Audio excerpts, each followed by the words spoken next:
All right, head back over to the Nearpod. All right. So prior to farming, what was our society like? What was humanity like? Well, food production, preparation, and consumption plays a major role in all culture prior to farming. If I can't farm, if I can't grow my own crops, what am I going to do? Or if I can't raise my own crops? Yeah. I'm going to go find it. And what happens when that area I find something runs out? Yeah. Yeah, I'm going to have to move somewhere else. I'm going to have to keep going. What we refer to as nomadic herding, nomadic agriculture. Essentially, what happened prior to kind of development of agriculture or farming practices is that we would see, a small group of humans who would hunt the local game, or eat all of the naturally growing plants until they didn't exist anymore. And then at that point, they're like, oh well, we don't want to die, so we're going to go move somewhere else, where they have more animals and more plants. They didn't really understand the idea of we can actually take the seeds of plants, plant them, and keep regenerating the crops, or the idea of we can capture some of these animals, raise them, and then kill them one by one.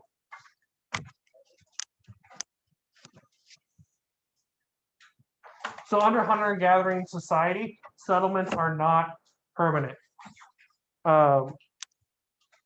Oops, I need to share my screen. There we go. Settlements are not permanent. Populations remain quite small. So why are they remaining small? Robert? Yeah. There isn't enough food to sustain a lot of people. Yeah, there's not enough food to sustain like a large population. That is kind of a natural carrying capacity already for these individual groups. Is just that we realize, oh well, we can't have more than 10 people in our group because we can't find enough animals or plants to feed more than 10 people. So usually what would happen is that a person would just die of hunger, or they would be exiled from the group, or sometimes killed by the group. A lot of different things potentially happen, but these populations remain small, and that's why we don't see a lot of massive hunting and gathering societies or cities or empires. Early hunter-gatherers lived in wetter and better environments and had an easier life than those of the modern day, because essentially they just had to, if they're hungry, go hunt. That's all they had to do. Or pick a berry off the tree or the bush. And so you're going to see humans living along areas that are warm year-round, that are producing plants and animals year-round. Not going to see a lot of hunting and gathering happening in parts of the world that have temperate seasons.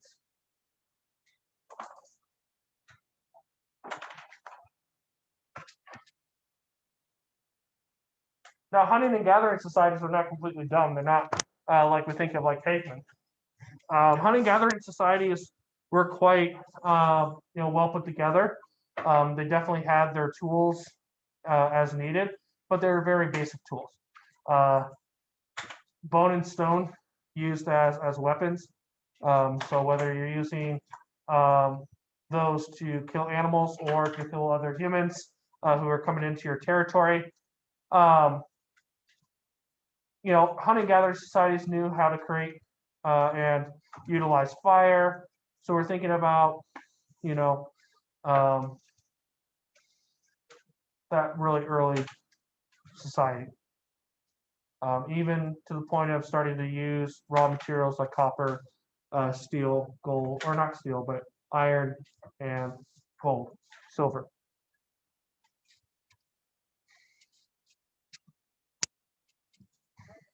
Okay. Now, hunting and gathering societies, there are a couple different types. One of the big types is those who hang out along the coastlines. So about 12, 15,000 years ago, well, what happened? Yeah, what was going on about 12, 15,000 years ago? Yeah,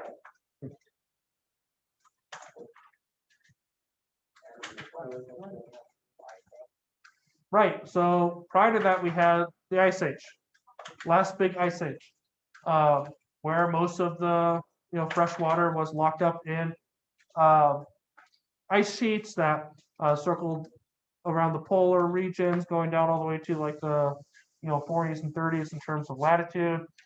Well, guess what? Global warming is a naturally occurring force, and we had a warming period.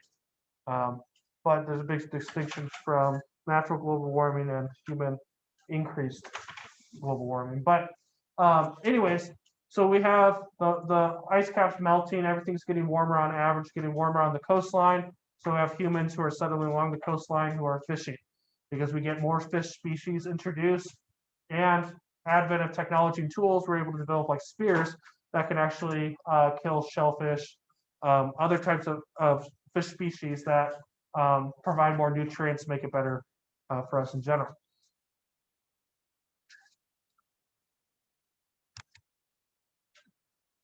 So with that, what are similarities to hunter-gatherers and modern farmers? So if you think about a modern farmer, what immediately pops into your head, and then kind of think about what's similar about modern farmers and hunter-gatherers. They get hungry, okay. They kind of use both the same type of materials and tools. So the basic concept or idea of the tools. Farmers try to farm where there's the best soil, okay? Both work, important, get food and work.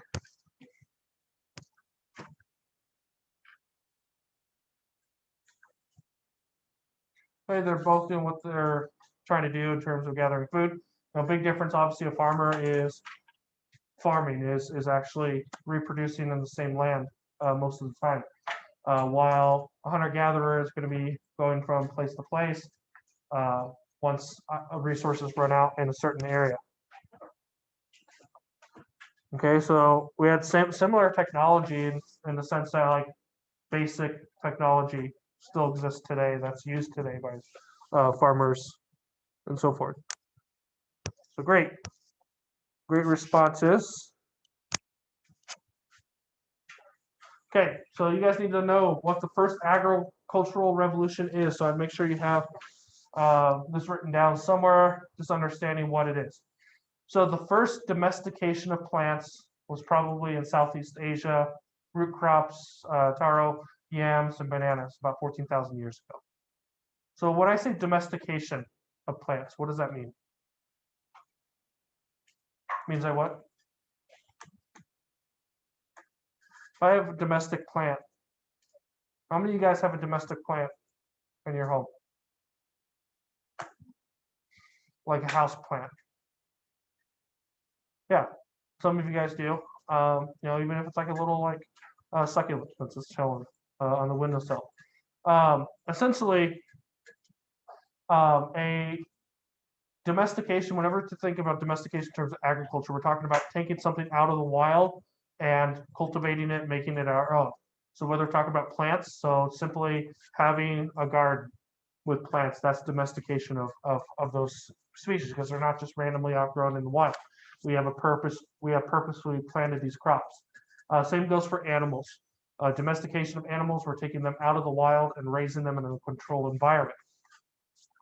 So, like I said in the video, it kind of came out of the alien conspiracy theorists in me would say that it's probably aliens, but around the world we have pretty much at the same time within a period of 100 years or so, different cultures and societies developing agricultural techniques, realizing, oh, we can actually plant our crops. You don't have to keep moving.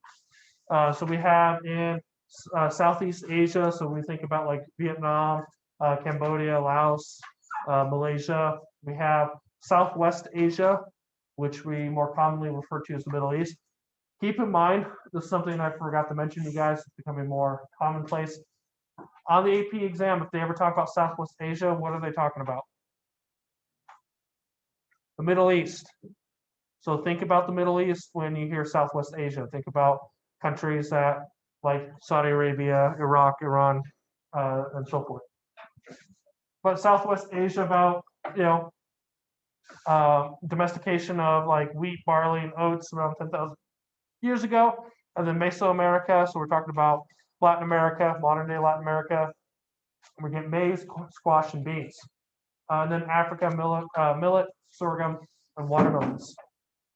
These are all food types that were found in the wild in these regions, but ended up being domesticated by humans in regrown and controlled environments.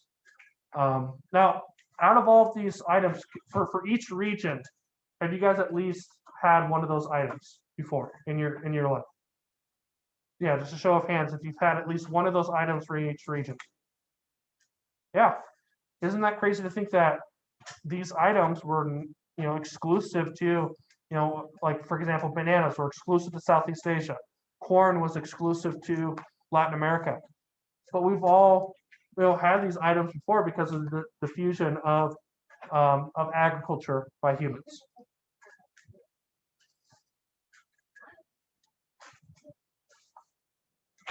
So continuing on, where does the first agricultural revolution kind of hit its climax? Its peak is the Fertile Crescent. Fertile Crescent, you guys probably talked about, let's see, you guys have world history 6th grade?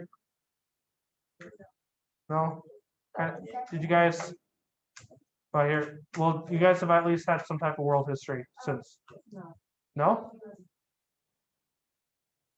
This is interesting. It's like each state does everything so different. Iowa, 6th grade, Arizona, 6th grade. I thought Utah was 6th grade,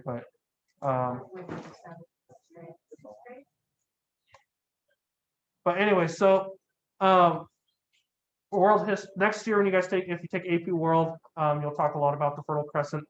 But essentially, patch of land found Mediterranean region, basically from the Mediterranean Sea to the Persian Gulf, and it's this kind of perfect valley where the soil is really rich in nutrients, and it is perfect place to grow crops year round. Because what kind of climate would the Fertile Crescent be in? Well, so it's warmer, it's kind of tropical, but what's a specific term for it? Reed, did you want to try? Mediterranean. Mediterranean climate, when we talk about areas around the Mediterranean Sea and at that kind of line of latitude, it's where it doesn't get really extremely cold. You might get below freezing a couple nights of the year, but generally you can pretty much grow things year round in this region. Versus like say even Texas, where if you're in Dallas right now, you're probably pretty worried about your crops if you have any. But anyways, needless to say, the Fertile Crescent is kind of where modern human society, civilization originated. A lot of the agricultural products we use today came as a result of the Fertile Crescent, modern day Iraq and Syria.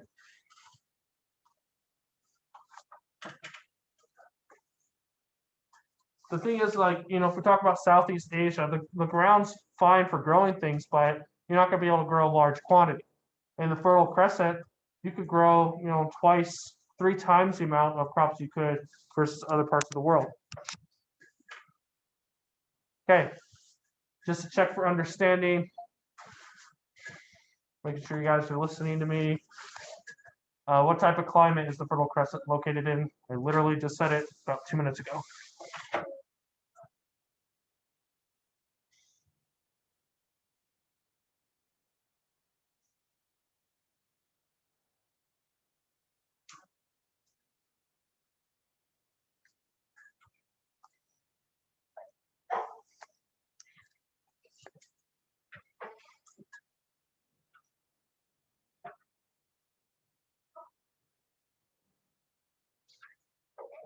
Okay, just got a few more of you guys out to make a decision.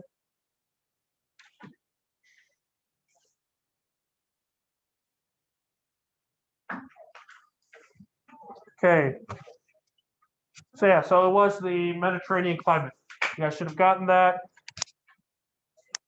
So we have our side conversations down. So this is just a couple different maps here. Focus on the bottom one down here where it shows the diffusion of certain products. So the top left is our bananas. Bananas originated in Southeast Asia, but we see over time they end up getting sent and traded throughout most of the southern hemisphere for sure. Eventually getting to the northern hemisphere down the road. But we see some other examples. We have maize, so corn in the bottom left there, and how that is exported from the Americas outward, and that's how it ends up in different diets seen around the world. This is also just demonstrating the Fertile Crescent and kind of what it looked like. To the north in Turkey, modern day Turkey, we have the more hunter-gathering societies. But once you get into the valley of the Tigris River, that's going to be where actual farming starts happening. Okay, then we get animal domestication. So then it's believed, okay, well, we've got a bunch of these animals, we keep killing them, they're not reproducing enough. So let's round them up. We're going to put them in a fenced-in area, and we're going to start breeding them. But they need food to be able to live. So, oh, guess what? We have extra barley, we have extra wheat. Let's go ahead and feed them to our animals. That way they don't die of starvation. They can keep reproducing for us. And we'll just, kill one every now and then to be able to have meat. Now, keep in mind, domestication of animals, they're going to be a lot different. Obviously, being caged and locked up versus in the wild. That's why, any animal today that's born into captivity and raised in captivity, you let it out into the wild, it's not going to do too well. There's a good chance, probably 90% chance it's going to die. Same goes with like house cats and dogs that have been primarily inside or within a closed-in area. If they get out into the wild, there's a good chance that, they might not come back. Hard reality, hard truth. I've had to experience it. Some of you have had to experience that, but that's one of the consequences of domesticating animals, is that we get an attachment with them, and they get let out into the wild and they don't have those instincts don't turn in or don't turn on like their wild counterparts. So if we think about where certain species of livestock come from, Southeast Asia, start seeing the first forms of domestication. We get pigs, water buffalo, chickens, ducks, and geese. We're all domesticated by Southeast Asian hunter-gatherers.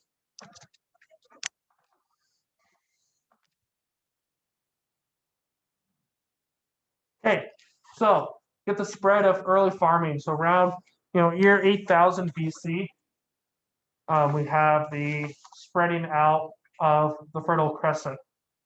Because what would be a reason why, if you're like chilling, vibing, you're farming out in the Fertile Crescent, what would force you to move?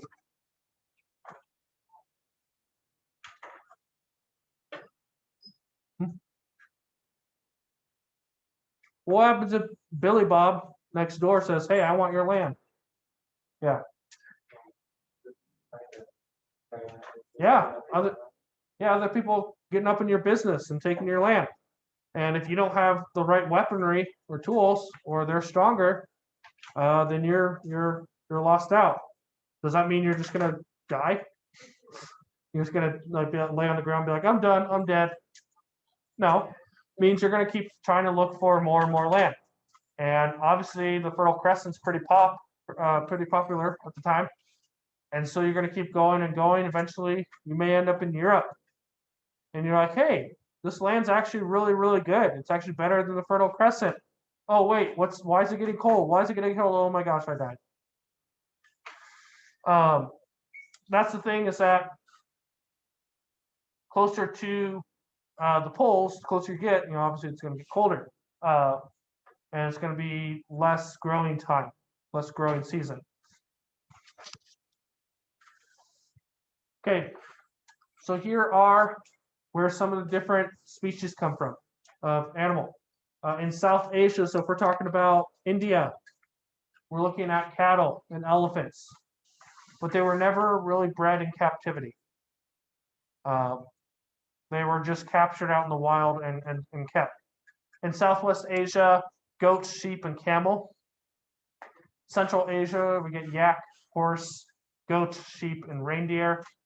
In Mesoamerica, we get llamas, alpacas, pigs, and turkeys.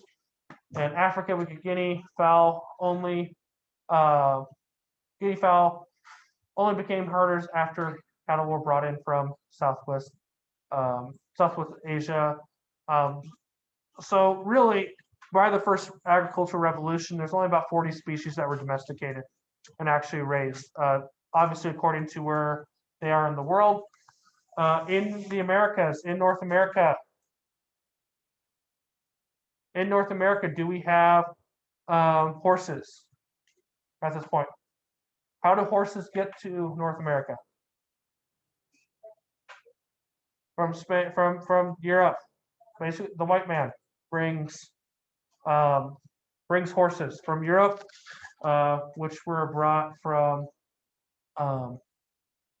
Central Asia. Now, the thing is, you got to keep in mind that sometimes we argue that we're above nature, that we can control nature, but reality, nature, had us, I guess we were selected to be able to transport animals and species, just like other animals spread plants in various ways. It's very difficult for a horse to get from Europe to North America. Pretty much impossible unless that horse can swim. And so we often were responsible for bringing these different animals to different parts of the world, but they've been able to flourish without a lot of issue, like cattle here in Utah.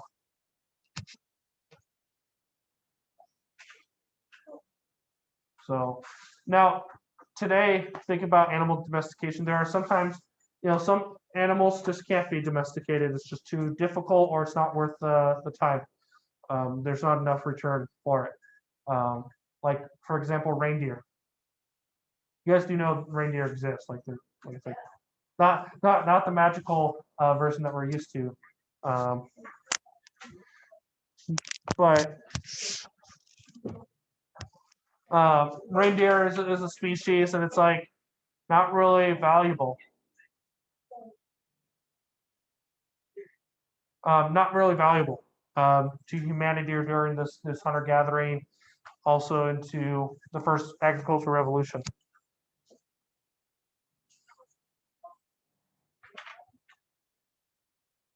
So this is just a visual representation of where certain animals are coming from and how they ultimately are spread into other parts of the world.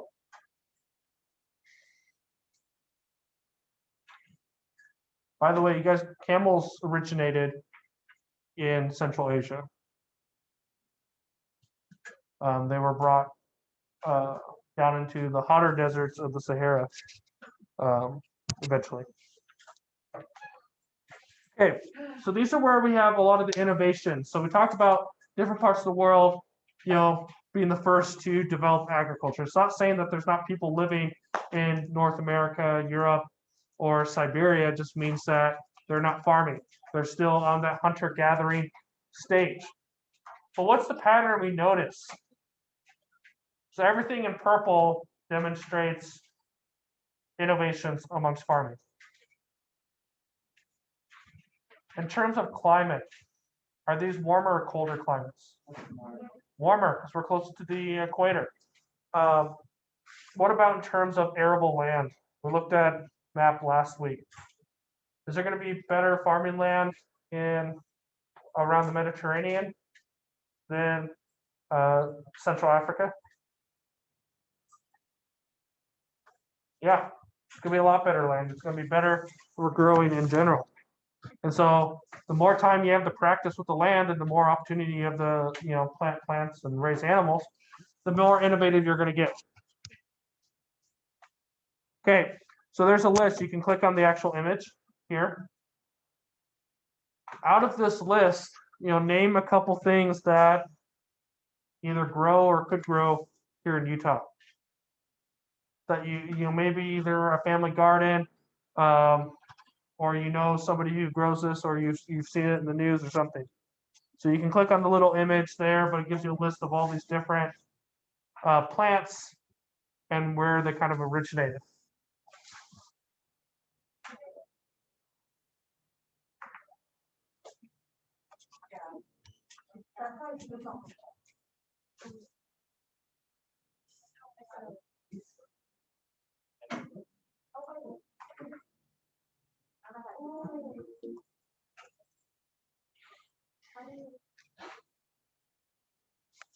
I'll give you guys about a minute and a half.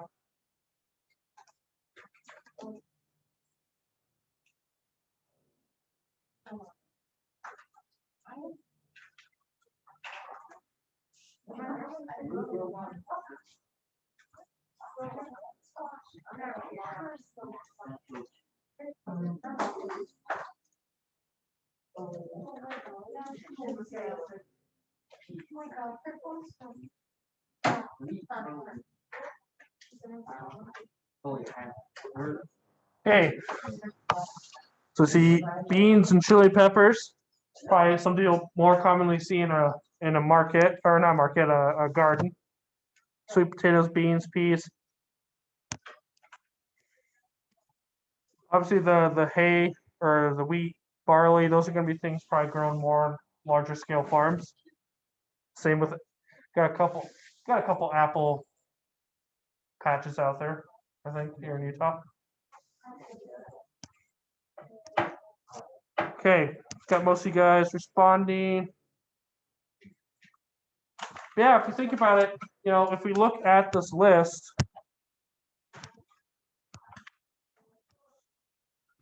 so if we look at this list, actually, let's go back. There we go. Okay, we think about all these different items that you listed. So whether it be beans, whether it be corn, whether it be barley, and just think about where it originated. It's hearth. It's hearth where this item originated, and then how did it end up here in Utah? Like for example, an orange. How many of you guys have had an orange? Most everybody in this room has had an orange at one point in their life. Where are oranges native to? Well, on this list.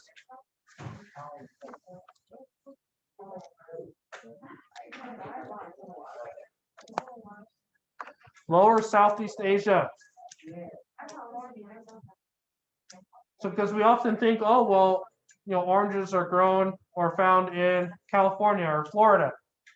But how did they get to Florida and California? Well, you got to think about somebody along the line was trading or like chilling out in Southeast Asia and was just like, oh my gosh, what is this thing? Oh, it's a fruit. Like it's an orange. Oh my gosh, this is like the best thing I've ever had in my life.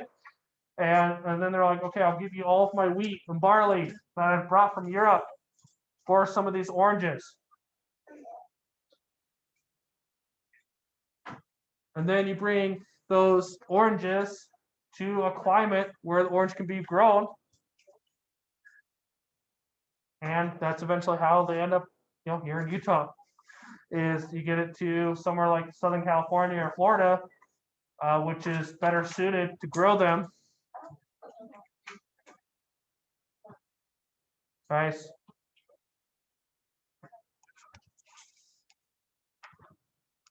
Okay. Just going over some of the more domesticated of the plants. Okay. Here's a term that I know for sure is in your flashcards: subsistence farming.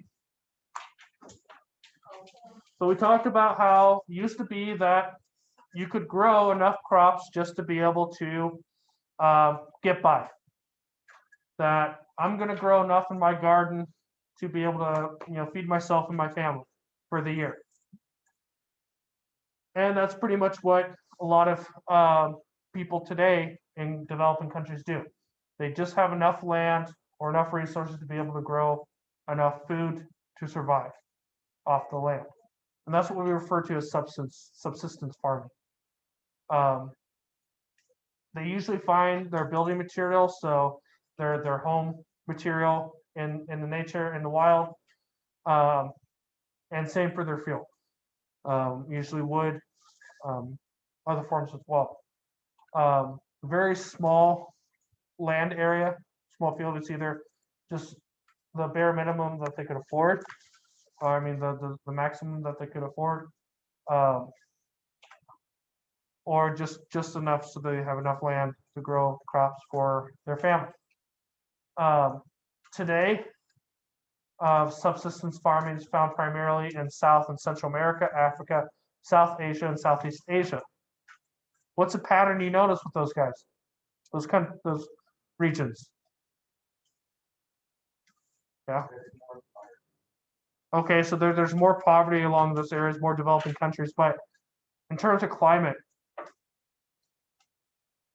South and Central America, Africa, South Asia, Southeast Asia, once again, it's quite warm and you can grow things year round. Could you subsistence farm in North America if you only have a small patch of land?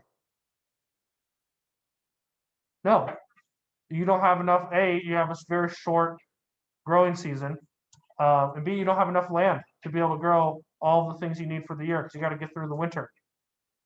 And so that's why subsistence farming is a lot easier and still persists in other parts of the world along the equator versus temperate regions.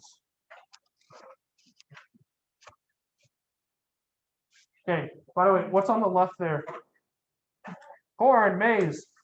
Did you guys realize that there's more, like, that it's not just what you see like on the bottom right? Okay, I'm glad, so some of you guys are like, I've never seen any of these. I haven't seen most of these. Some of you are like, yeah, I've seen a lot of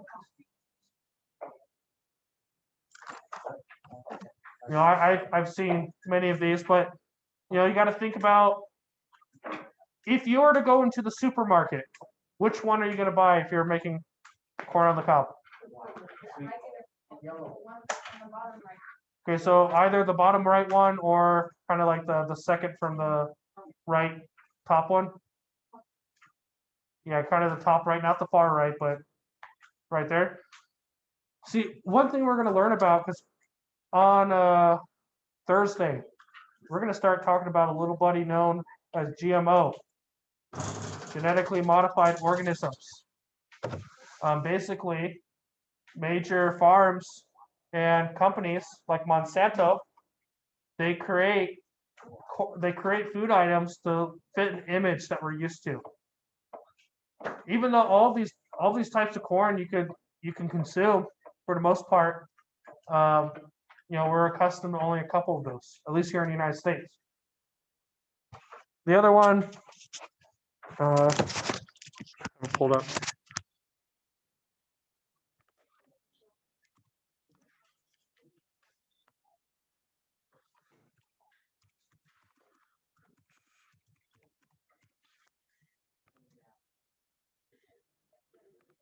All these different types of potatoes. Oh, here it is. Here it is. Those are all potatoes. Now, if I came around, okay, where my cursor is, how many of you guys would eat that? If I cooked it up. Okay, a couple of you guys. Either you've had it in the past or you're willing to take a chance. But how many of you guys, if I baked up this one here? If I baked that one up and lathered up with some butter. Yeah, what about this one over here? I get some marshmallows and brown sugar. That's a sweet potato. See, we're accustomed, we're used to seeing the russet potato. We're used to seeing, this type of potato. We're used to seeing this type of potato. The other ones, not so much. Like, what about this one? I'm sorry. That one looks like something else. I'm not going to talk about it in class, but it's still potato. There's a lot of food things out there that, like, if you see it in its natural form, you're like, oh, like, I'm not going to eat that. So we have a lot of food modified to our specific taste. So you guys also know, what supermarkets do every week. They will throw out thousands and thousands of tons of produce simply because it has a little bruise on it, or simply because it has a hole in it. Because it won't sell. Because the person comes by and they see like a little skimmer, or I don't want that. I don't want to put that in my, my whatever I'm making at home. If you ever see, if you ever go to Walmart on a Sunday night after everybody's been shopping, you see all the leftover produce. That stuff's getting thrown away. Some of you are like, well, why don't they just go deliver it or drop it off to a shelter? Well, that's another discussion about liability in terms of getting sick. But okay, here's another term item that you guys should understand. Definitely, probably will be on Unit 3 test, and there'll probably be one question about it on the AP test. We have slash and burn patch or MILPA style of agriculture, of farming. So if you think about tropical areas, Southeast Asia, along the equator, Amazon rainforest, we have forests that get chopped down and the land is used for farming, but only for a couple of years because that land is not, the soil's not good. It doesn't have enough nutrients, and they use this land for a couple of years. They move on to the next patch of rainforest to cut down. Versus when you do slash and burn is where you're actually burning the forest down, but there's nutrients being released into the soil so that soil can actually be utilized. But a lot of companies in the Amazon think it takes too much time to do slash and burn. And so they end up just chopping it down. They use it for a couple of years and then it becomes barren brown wasteland.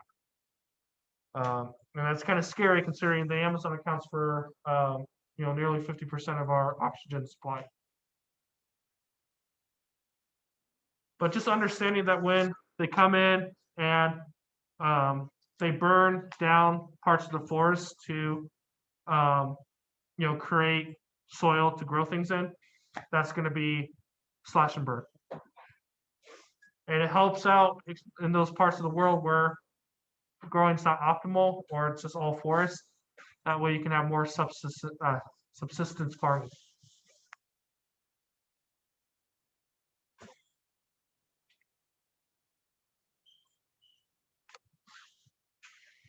Okay. You guys ever heard of intertillage? Intertillage. So intertillage is something that really it's more of a modern innovation. But like it's used in modern farming, but it's been in practice for thousands of years.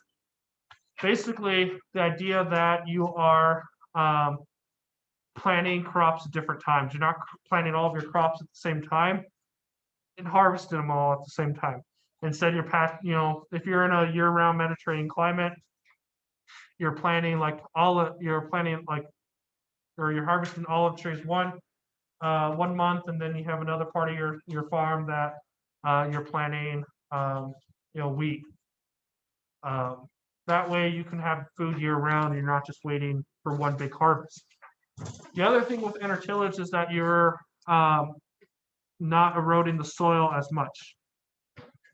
We had a big problem with this back in the 1930s in the United States. What was the big thing that happened in the 1930s, United States? Hold on. The Great Depression happened, but this was like icing on the cake. Yeah. The Dust Bowl, not the Super Bowl, the Dust Bowl. Essentially, you had a lot of farmers who just moved out to the Midwest and the West. They were farming. They got rid of all the prairie grass. Iowa used to be all prairie grass prior to European settlement. And they dug up all this grass that was holding the dirt in. They started planting. And they started planting it so that you had the exact same crop every year. And somebody's starting up like a 30,000-year-old truck.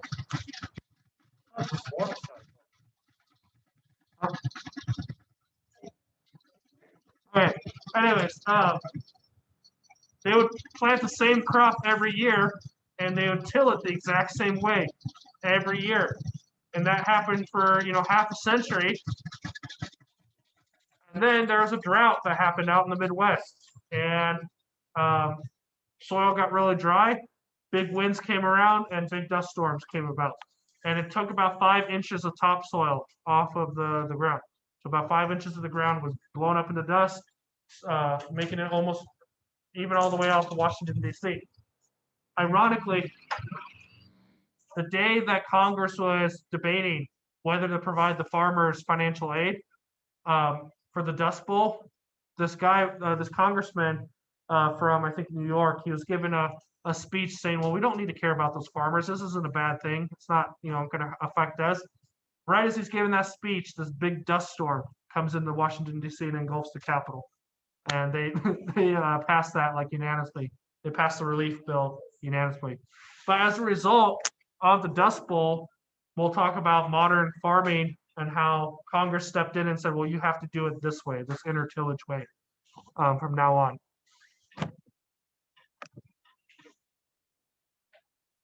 Okay, so there are 3 different types of agricultural societies classified. We've covered today subsistence or primitive. Then we're going to look at, on Thursday, we're going to look at intermediate, traditional, and then also developed or modern. So intermediate traditional is what you think of Farmer Joe, who has his overalls, got a little piece of wheat sticking out of his mouth. He lived with his wife out on the farm in the 1930s, and they had 20 kids. That's traditional farming. But is that really how it happens today? Instead, what does Farmer Kyle do? Farmer Kyle gets up in the morning and he gets out in his John Deere and he goes and does his work. It's a lot better, a lot more technology to make life a lot easier, and he doesn't need as many farmhands. Or, we could also have Farmer J too. That's more common in modern farming today. Now, colonial powers. We talk about colonial powers. They brought good and bad things, mainly bad things, but there's some good things to their colonies. Some of the bad things that colonial powers brought to agriculture. They would try to compel,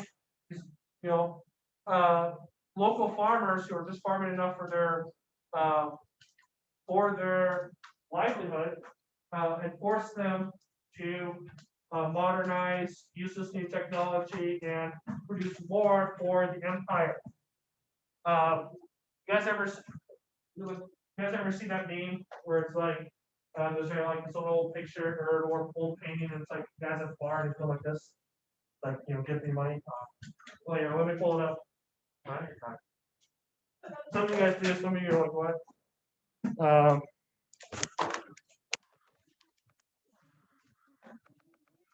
hold on. Yes. Where's it here? Okay, this is it. This is what I'm talking about. But instead of what it says there, so imagine that guy is the British Empire, and he goes up to the subsistence farmer and he's like, "Where's my 40%? Give me 40% of your crop." And this is what really messed up a lot of these developing countries and kept them in poverty. Was, oh, you're not going to have to farm a lot more land because we got to get a big cut of your food that's going to go to our people in England. Or we're gonna sell it to our buyers in the Americas. And so as a result,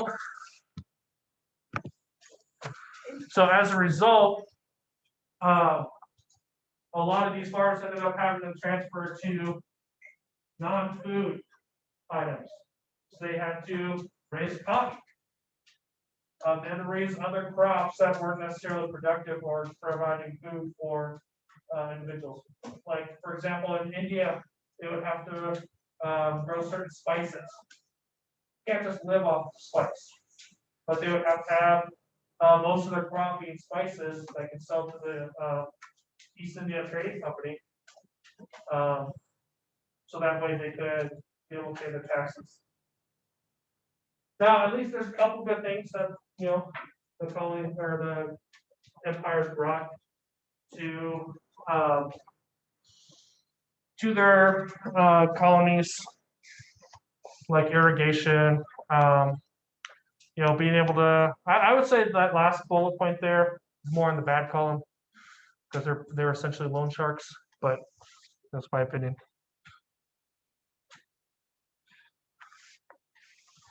Okay. So just remember, in geography, we're always trying to find patterns and trying to ask the question why. So what's one of the biggest questions probably throughout this unit in all of world history? Why is Europe such a force? Why is Europe always the continent that is dominating other continents?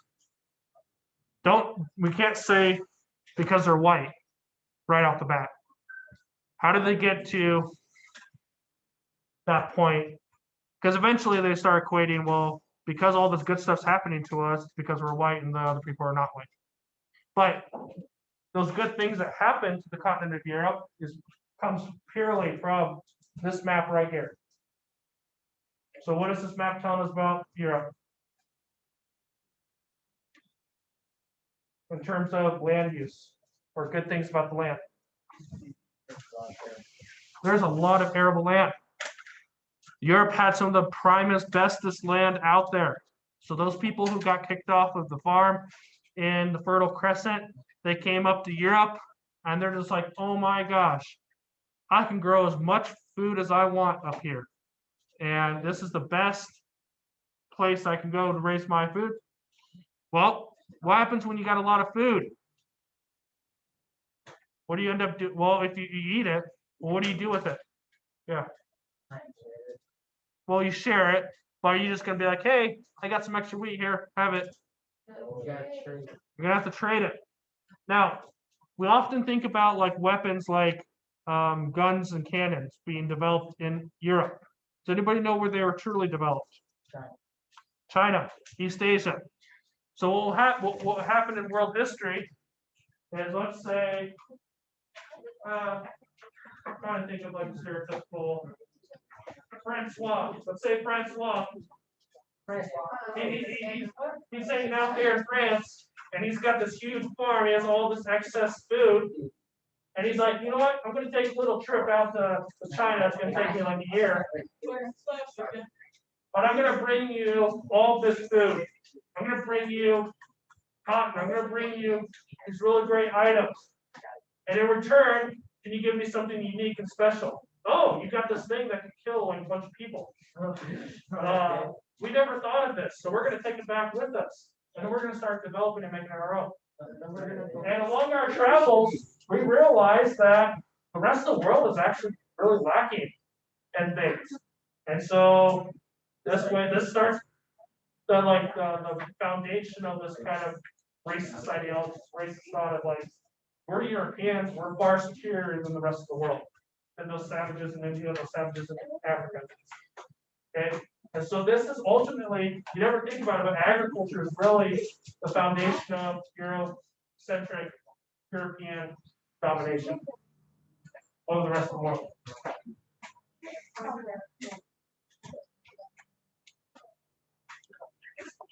Okay.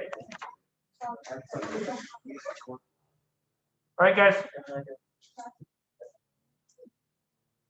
So we already covered subsistence agriculture.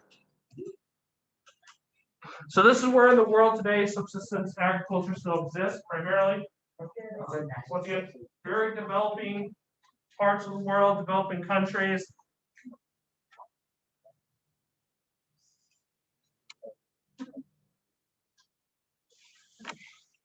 Okay.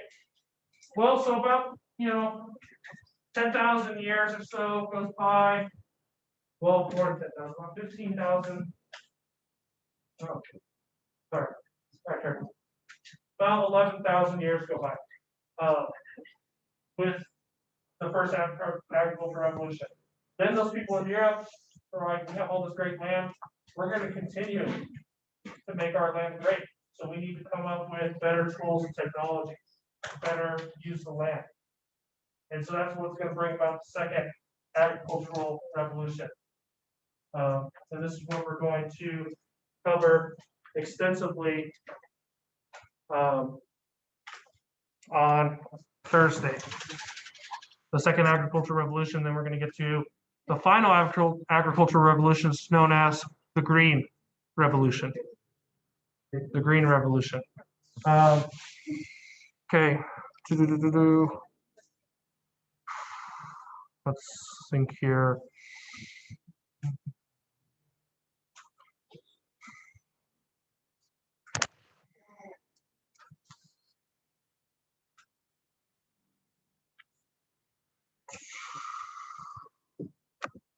Just stop sharing.